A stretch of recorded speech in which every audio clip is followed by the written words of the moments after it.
Hello friends, अस्सलाम वालेकुम and welcome to reality TV.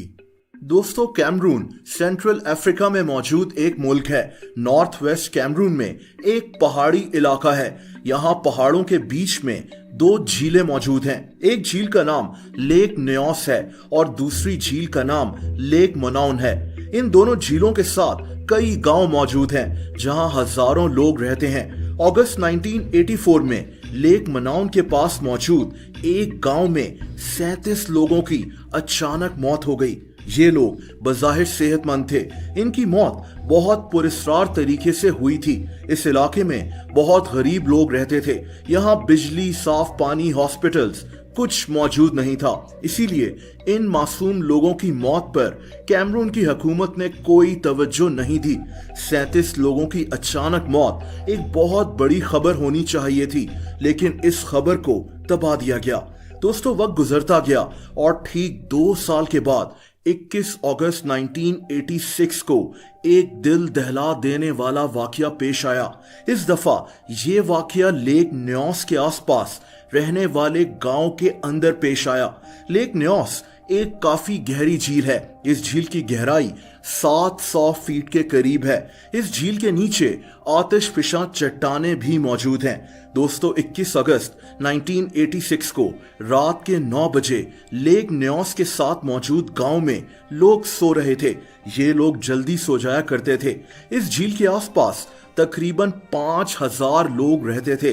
दोस्तों, अचानक न्योस झील से एक जोरदार धमाके की आवाज आई।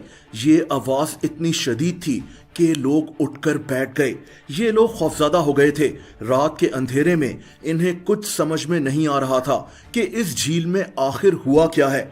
दोस्तों, 15 से 20 सेकंड्स के बाद यहाँ की फिजा में एक अजीब बदबू फैल गई। ऐसा लगा जैसे आसमान पर एक बहुत बड़ा बादल बन रहा है। गांव के लोग भागना शुरू हो गए। इनको बहुत डर लग रहा था, लेकिन कोई फायदा नहीं हुआ। ये स्मेल और बादल आहिस्ता आहिस्ता यहाँ मौजूद गांव के अंदर घुस रहे थे।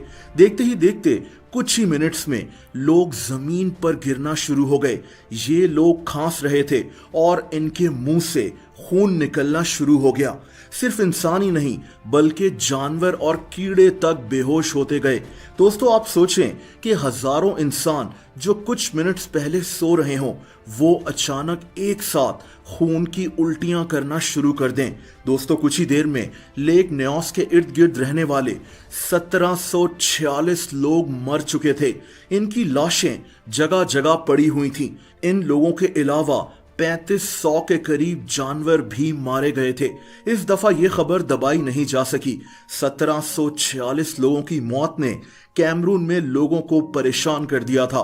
लोग डर गए थे कि ऐसा कैसे हो सकता है कि इतने सारे लोग और 3500 जानवर भी एक साथ मारे गए। दोस्तों, इस दफा कैमरून की हुकूमत को एक इन्वेस्टिगेशन शुरू करनी ही पड़ी। इनके पास और कोई चारा नहीं था। लेक न्योस के आसपास मौजूद गांव में मातम बिछ चुका था। इन्वेस्टिगेशन में जो बात सामने आई वो इंतहाई हैरानकुन थी। इस सारे वाकये की जिम्मेदार लेक न्योस ही थी। दोस्तों, इस गहरी झील के नीचे एक ऐसा राज छुपा हुआ था जो आज तक कोई नहीं जानता था। इस झील के नीचे कार्बन डाइऑक्साइड गैस बहुत ज्यादा क्वांटिटी में मौजूद थी। ये गैस झील के पानी की वजह से नीचे ही दबी हुई थी। अब या तो आसपास पहाड़ों में लैंडस्लाइडिंग हुई या फिर इस झील के नीचे कोई आतिशफिशा चट्टान फट गई थी, जिसकी वजह से ये गैस इस झील से बाहर आ गई। दोस्तों, तकरीबन 1 अरब cubic yards carbon dioxide gas lake Nyos से बाहर आ गई थी और ये खतरनाक गैस आसपास के गांव में फैल गई। इस गैस ने कुछ ही मिनट्स में 1746 लोगों को और 3500 जानवरों को मौत के घाट उतार दिया था। 2 साल पहले इसी के साथ मौजूद झील मनाउन में भी यही हुआ था, जब 37 लोग मारे गए थे। अगर कैमरून की हुकूमत उस वक्त उस वाकये पर ध्यान दे देती तो ये अफसोसनाक वाकया शायद पेश ना आता। बहरहाल 2001 में इन झीलों में डिगैसिंग ट्यूब्स इंस्टॉल कर दी गईं ताकि इस झील से गैस खारिज ना हो सके, लेकिन आज भी इसके आसपास रहने वाले लोग इस झील के करीब जाने से भी डरते हैं। ये लोग लेक न्योस को कातिल झील के नाम से बुलाते हैं। लेक न्योस को दुनिया की खतरनाक तरीन झील भी कहा जाता है। दोस्तों, आप लोग मुझसे इंस्टाग्राम पर भी कनेक्ट कर सकते हैं, उसका लिंक नीचे डिस्क्रिप्शन में मौजूद है। वीडियो पसंद आई हो तो वीडियो को लाइक जरूर कर दें। ऐसी इंटरेस्टिंग वीडियोस देखने के लिए इस चैनल को सब्सक्राइब कर लें और बेल आइकन पर भी हिट कर दें ताकि इस चैनल की वीडियोस के नोटिफिकेशंस आपको मिलते रहें। अपना बहुत ज्यादा ख्याल रखें। अल्लाह हाफिज।